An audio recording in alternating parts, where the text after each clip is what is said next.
It's Wednesday, the 11th of September, and once again we're in the Maori Affairs Select Committee room, the old room, with one of the very early facsimiles of the treaty on the wall behind me. I'm with Marama Davidson. Welcome. Kia ora. And Maori Language Week. Yeah. What does that mean for you? Everything. My father was on the steps of Parliament at the original 1972 petition, and where we have come to today as a result of many people continuing to value and fight for te reo. I didn't realise I had something in common with your father. Yeah, there you go. Yeah. So, what special words have you got for us today about this place?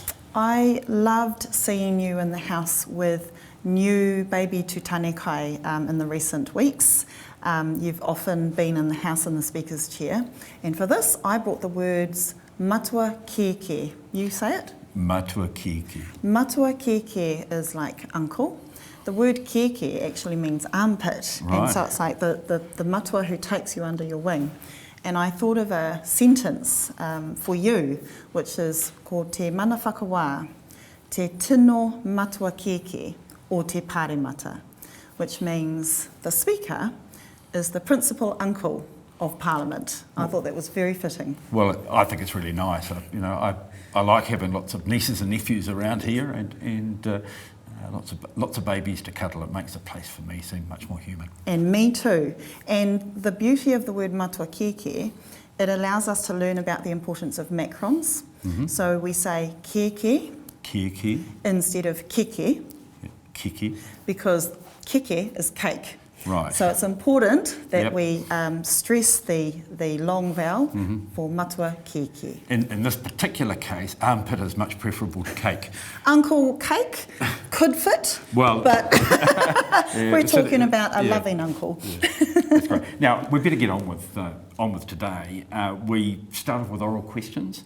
Simon Bridges has a standard question of the Prime Minister about government's statements, policies and actions. Paula Bennett to the Prime Minister about standing by her statements. Deborah Russell to the Minister of Finance. Putia, Minister Putia. What recent reports has he seen on the economy? Paul Goldsmith again to Grant Robertson, whether he stands by his statements, policies and actions. Jackie Dean to the Minister of Local Government. On the cost impact of the action plan for healthy waterways. Then Marama Davidson, you have a question. What's your question?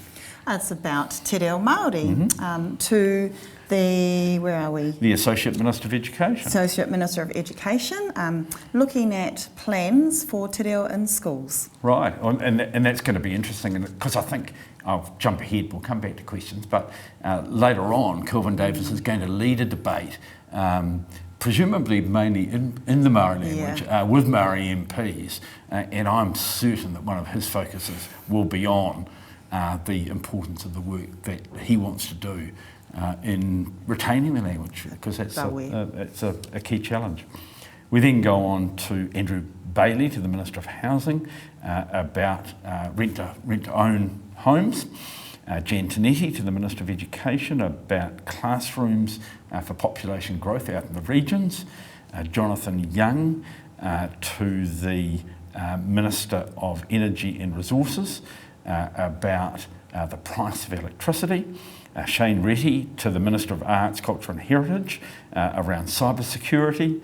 Angie Warren-Clark to the Minister of Health is about getting access to cancer drugs and high quality care. Stuart Smith to the Minister of Immigration about whether he stands by his statements, policies and actions. So after that we go to a general debate and then the end of life choice bill. So what do you want to say just at the end of this? Kia kaha te reo Māori.